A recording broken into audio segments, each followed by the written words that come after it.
Judges 4:4 brings us to an interesting point. Okay, we're going to talk about women in leadership. It says, and Deborah, a prophetess, the wife of Lapidoth, was ruling Israel at this time. Now, there are a number of verses and a number of issues within the scriptures that people get confused. And you can kind of see where people go wrong with these things. They think, well, look, Deborah in the book of Judges was ruling Israel at this time. That probably means that women are okay to rule Israel. Not as much as men maybe, but don't know how that works. But we need to investigate this issue. So she was ruling Israel at that time. Is that a good thing is probably the question that we should be asking, that she was ruling Israel. Well, Isaiah 3:1-12 gives us some very important outlook. It says, for look, the Master Yehovah Sevaot is turning aside from Yerushalayim and from Yehudah, the stock and the store, all the supply of bread and all the supply of water, the mighty man and the man of battle, the judge and the prophet and the diviner and the elder, the commander of 50 and the highly respected man, the counselor and the skilled craftsman and the clever enchanter. Okay, so Yehovah is turning away these things from Israel. He's turning away the leaders that he appoints, and he's turning away even the leaders that man would think were wise. And I shall make youths their heads, and children shall rule over them. Okay, so this is part of him saying this is going to be a curse. Okay, all the leaders that might have been good for them in any way, whether by man's wisdom or Yah's wisdom, I'm going to remove them from him, and I'm going to give them children to rule over them. And the people shall exert pressure, man on man, man on his neighbor. The young rise up against the older, and the lightly esteemed against the highly esteemed. When a man takes hold of his brother in the house of his father by the garment, and say, come be a chief over us, and let this ruin be under your hand. Okay? Let this terrible situation, let you be ruler over this terrible situation. He shall swear in that day, saying, I'm not a healer, for in my house is neither bread nor garment. Do not make me a chief of the people. For Yerushalayim has stumbled and Yehudah has fallen, because their tongue and their doings are against Yehovah to provoke the eyes of his esteem. The look on their faces witnesses against them, and they declare their sin as Sodom. They do not hide it. Woe to their soul, for they have brought evil upon themselves. Say to the righteous, it is well, for they eat the fruit of their doings. Woe to the wrong, evil, for the reward of his hand is done to him. My people, youths exert pressure on them, and women rule over them. So is it a good thing that Deborah was ruling Israel at this time? It's not a good thing. It's because the people were in sin. It's actually a curse of Yehovah that women would be ruling over them. Oh, my people, your leaders lead you astray and swallow the way of your paths. Okay, not a good situation. So we'll read the context of Deborah becoming ruler. And when Ehud was dead, this is one of the judges that Yehovah raised up, the children of Israel again did evil in the eyes of Yehovah. Therefore Yehovah sold them into the hand of Yavin, the sovereign of Canaan, who reigned in Chatzor, and the commander of his army was Sisera, who was dwelling in Harosheth Hagoyim. And the children of Israel cried out to Yehovah, because he had 900 chariots of iron, and for 20 years he harshly oppressed the children of Israel. So this is a really bad situation, isn't it? They're doing evil in the eyes of Yehovah, and Yehovah has sent this sovereign, this king against them to oppress them.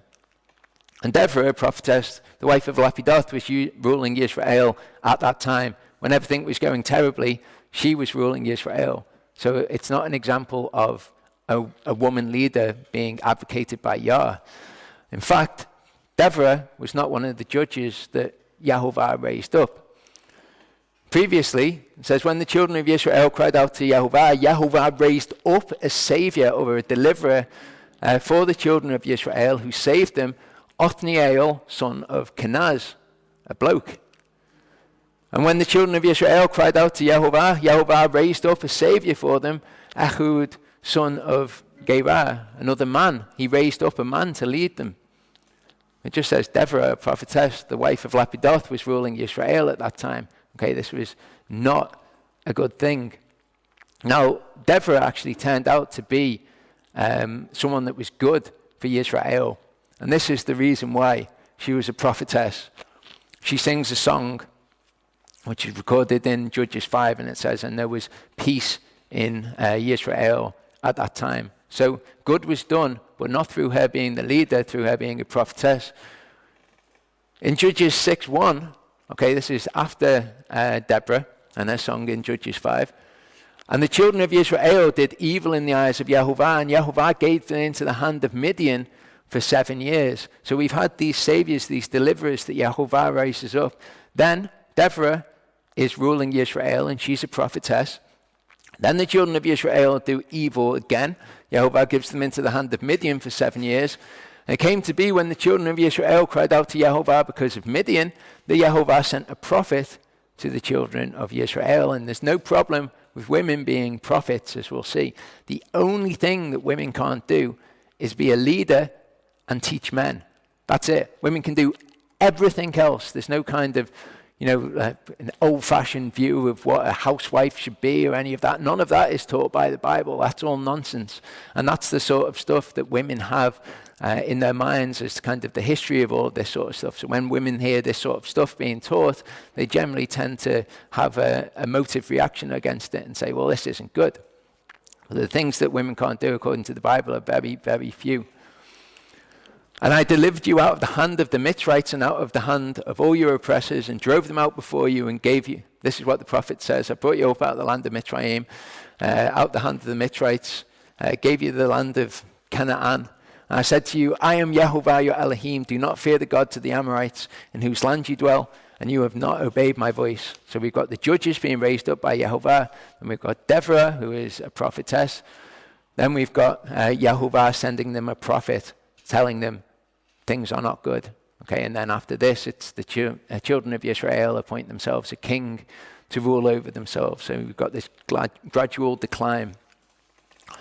In 1 Kings 22:14, we see then Hilkiyahu the priest and Avakam and Achbor and Shaphan and Azariah went to Chodal the prophetess. Okay, so women can be prophetesses. We see this right back to Miriam, who was a prophetess. Which brings us on to these verses. Paul's verses in 1 Timothy 2:12-15. We need to get some proper context to this because people love to take these verses out of context and then use them, brandish them as a sword against women. But I do not permit a woman to teach or to have authority over a man, rather to be in silence. Okay, so should women be in silence? Is this what Paul is teaching here? Okay. In this particular context, what he's saying is, rather than trying to teach or have authority in a man, it is better that they would be in silence. And we can see the other verses of Paul where he says women should be in silence in the assemblies, and we'll understand them next. Because Adam was formed first, then Chava, Eve. And Adam was not deceived, but the woman, having been deceived, fell into transgression. But she shall be saved in childbearing if they continue in belief and love and set apartness with sensibleness. So there's several things to understand here. Okay, the reason that Paul gives that women should not teach doctrine or have authority over man is because Eve was deceived. There's some kind of characteristic of woman which is different from man, which means that she is more easily deceived and cannot teach doctrine. And the obvious difference between men and women to me is that women are more emotional, men are more kind of, they're more open to confrontation. So if it comes to a doctrinal issue, women will kind of, and this is a generalization, but this is kind of the majority of women to the majority of men. Obviously, there's outliers in each group. But women will kind of seek harmony with people much more. Men will be more, this is how it is. Okay? Women would be kind of like, what, a baby was involved? Well, maybe it was okay to break the Torah in that case. There were several babies. Wow, it was definitely okay in this case. I think that you were justified in what you did. That's obviously a caricature. It's not how people are. But women are more emotive. They tend to be softer on things than men will be. Verse 15 is interesting. It says, she shall be saved in childbearing.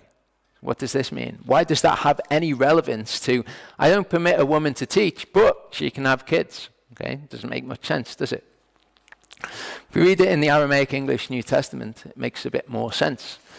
It says, yet she will live by means of her children, if they continue in the faith and in love and in being set apart in wisdom. I have heard, although I've not got any historical sources on it, that in their culture, it was very much the idea that if you taught, then you would live on in the lives of the people that you taught. Okay, that this was a cultural norm for them. This verse is saying that the woman will live by means of her children. If her children continue in the faith and in love and being set apart in wisdom. Okay, so if a teacher teaches people, then they live on through the people that are taught. And a woman will live on by means of her children if they continue in the faith. And we'll see a scripture that supports this in a little bit. In 1 John 2:1, it says, my little children. Okay, so when John is writing to people, he calls them his little children. And he does it all the way through the book. I write to you, little children. Little children, it is the last hour. And now, little children, let no one lead you astray. My little children, let us not love in word or in tongue, but in deed and in truth. Little children, keep yourselves from idols. Amen. Okay, it's not just John that writes in this way. Paul writes in this way as well. Galatians 4, my little children. 2 Corinthians 6:13, I speak as to children. It doesn't mean he's going to be, in some condescending way speaking to them. He's saying, this is the cultural norm. I'm speaking as to children. Yeshua even says it. He says, little children, yet a while I am with you, you shall seek me. Makes sense when it says, I don't permit a woman to teach or have authority over a man, but she will live by means of her children if they continue in the faith. A woman actually gets a much closer relationship with the people that she's teaching and it being carried on. So it makes perfect sense. Okay, men teach other people, women teach their children. Not the only people that women teach. Titus 2:3-5 says, the older women likewise are to be set apart in behavior, not slanderous, not given to much wine, teachers of what is good. Okay, so women are to be teachers, just not men or of doctrine. In order for them to train the young women to love their husbands, to love their children, to be sensible, blameless, workers at home, good, subject to their own husbands, in order that the word of Elohim is not evil spoken of. So women obviously teach. Women have the ability to teach as well. But these are the people that the women teach for the reason that Paul gave. 1 Corinthians 14:34-35, a set of inflammatory verses, if you just want to take them out of context and not try to understand what Paul is saying. Let your women be silent in the assemblies, for they are not allowed to speak, but let them subject themselves, as the Torah also says. And if they wish to learn whatever, let them ask their own husbands at home, for it is improper for women to speak in an assembly. Seems pretty cut and dry, doesn't it? Okay, that's it from now on. Okay. Not the context that it's said in, though. People don't even make an effort to understand Paul a lot of the time. 1 Corinthians 14:26-35 says, what is it then, brothers? Whenever you come together, each one has a psalm, a teaching, has a tongue, has a revelation, has an interpretation. Let all be done for edification. So this is the context of what Paul is going to be talking about in 1 Corinthians 14. He's going to be talking about the proper way that this should be done. He doesn't just talk about this for a while and go, oh, and another thing, I've noticed that the women are a bit chatty, aren't they? Let's have an end to all of that. Okay, that's not what he's saying. If anyone speaks in a tongue, let there be two or at the most three, each in turn, and let one interpret. And if there's no interpreter, let him be silent in an assembly. So what's the context here? There's no interpreter, let the person speaking in tongues be silent. It's not saying, if there's no interpreter, that's it, you should just shut up for the day. Never say anything again in the assembly. In fact, not any point in the future either. Just let him be silent in the assembly. And let him speak to himself and to Elohim. And let 2 or 3 prophets speak and let the others discern. Okay, so now we're on to prophecy over speaking in tongues. 2 or 3 prophets speak, then let the others discern. If there should be a revelation to another who sits by, let the first be silent. Again, it's not saying, okay, that's it now. Somebody else wants to speak, they must never speak again. Okay, let them be silent in the assembly. For you are all able to prophesy one by one, so that all learn and all be encouraged. But what did we hear about women teaching doctrine? Okay, it's not a good mix, women and doctrine. The spirits of the prophets are subject to the prophets. In other words, the prophecies that are given must be in line with the word of Elohim, okay? And prophets, the Torah, and the writings. For Elohim is not an Elohim of disorder, but of peace, as in all the assemblies of the set-apart ones. In other words, he's not going to say something which is contrary to his word. So the others must discern what is being said. Let your women be silent in the assemblies. What's the context here? When prophecy is given and is being interpreted according to doctrine, let the women be silent in the assemblies then. Again, he doesn't just get to this point and throw in a random, let the women all not say anything, for they are not allowed to speak in that context. Let them subject themselves, as the Torah also says. If they wish to learn whatever, let them ask their own husbands at home, for it is improper for women to speak in an assembly. What context? Context of prophecy being spoken and then interpreted according to the word. It's improper for them to speak at that time. 1 Corinthians 14:37, a couple of verses later, says, if anyone thinks himself to be a prophet or spiritual, let him acknowledge what I write to you, that they are the commands of the master. In other words, they are in line with the rest of the word of God. And if anyone is ignorant, let him be ignorant. Great kind of retort there for Paul. So anyone who's ignorant of the things I say, Peter says, doesn't he? Those who are ignorant and unstable misunderstand Paul's words. Paul says, if anyone's ignorant, let him be ignorant. So then, brothers, earnestly seek to prophesy, and do not forbid speaking in tongues. Let all be done decently and in order. This is how he concludes the entire of Corinthians 14. What he's been talking about through the entire thing since he started with, each of you have a psalm, a word, a prophecy, all of that sort of stuff, is how things should be decently and in order, how things are done for edification. Nothing to do with women not talking in the assembly. Romans 16, verse 7 is one that people will use for women to be in leadership, women to be apostles, okay? Greet Andronicus and Junius, my relatives and my fellow prisoners.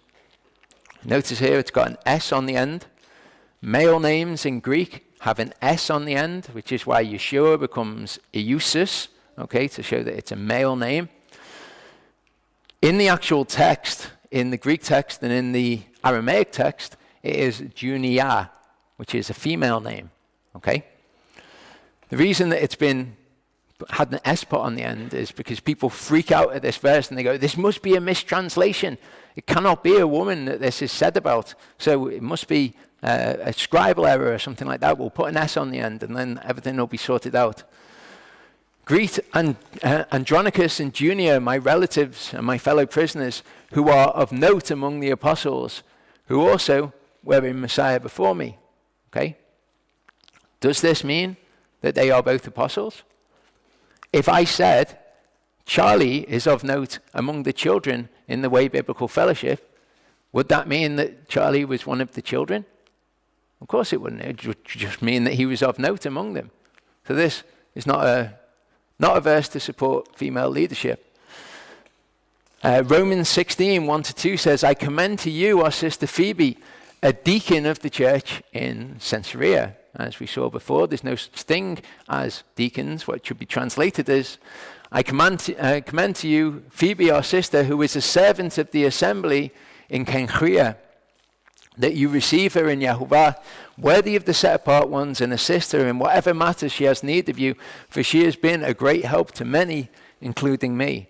Now this gets back to the whole idea of, well, what is the role of women when men and women together? Is it that women are to just be subservient and they're to not, they're just to be the housewife and to just, you read things from the 1950s where it's like, have his slippers ready for him when he returns home from a hard day at work. Okay, is that the actual role? Well, it's not. Women are supposed to be, if they are blessed women, they're supposed to be capable women. Women are capable of doing all the things that men do. They just have different roles in how they apply those things. Acts 16, 13-15 says, and on the Sabbath day we went outside the city by a river where there used to be prayer. And having sat down, we were speaking to the women who met there. And a certain woman named Lydia, or Lydia in some translations, a seller of purple from the city of Thyatira, worshipping Elohim, was hearing, whose heart the master did open to pay attention to what Shaul said. Okay, so this is a place where the women were all met together. It used to be a place of prayer, and she worshipped Elohim. Then she heard what was being spoken about Messiah, and Yahovah opened her heart, or her hearing, whose heart the master did open to pay attention to what Shaul said. And when she was immersed, when she was baptized, and her household, she begged us, saying, if you have judged me to be believing in the master, come to my house and stay. And she urged us. And this is blown up into this big thing of, this is a woman who is the leader of a church in her house. Okay? Not what it says, is it? It says that she was a seller of purple, so she was an affluent woman. Okay? Which brings us to Proverbs 31. This is a description of how women should be. It says, she shall seek wool and flax, and with delight she works with her hands. It's not this kind of idea of the housewife that stays at home. She also rises while it is still night and provides food for her household and a portion for her girls. She shall consider a field and buy it. From her profit she shall plant a vineyard. Okay, so she'll go out. She's a businesswoman. She considers a field. She buys it. She takes profit. With her profit, she goes and does something else. She shall stretch out her hands to the distaff, and her hand shall hold the spindle. She shall extend her hand to the poor. She shall reach out her hands to the needy. So she's a woman of means, just like Lydia, who is a seller of purple, woman of means who helped Paul and Barnabas when they came. She shall make tapestry for herself. She is dressed in fine linen and purple, just like Lydia. She shall make fine linen and sell them, and shall give girdles for the merchants. Okay, so very different from the kind of the traditional view that comes to mind when we're considering these things. Which brings me to this. Okay, this is the teaching that I have seen several people post recently. It's called Eve, Yehovah's Life Giver, by Boaz Newhoff.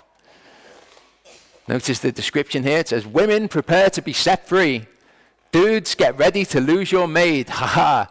Church, get ready to be whole. Okay, notice the air of rebellion perhaps in this. What this teaching does, the first time I saw it, I thought, if what you're saying there is right, that's quite good. But then I listened to it again recently when we were on the way back from Wales this week, and it's insidious. It's so deceptive. And what it starts off by doing is it starts off by the writings of rabbis and the writings of Tertullian, one of the early church fathers, and they're writing things like, women are the doorway to the devil, and really inflammatory, emotive things. And it starts off with this. So any women who are listening to it are going to be like, this is horrible. This is the way that the church have been manipulated to think about women. And to Tertullian, he started all of this, and the way he lays it out is just really deceptive. It's to get an emotional reaction.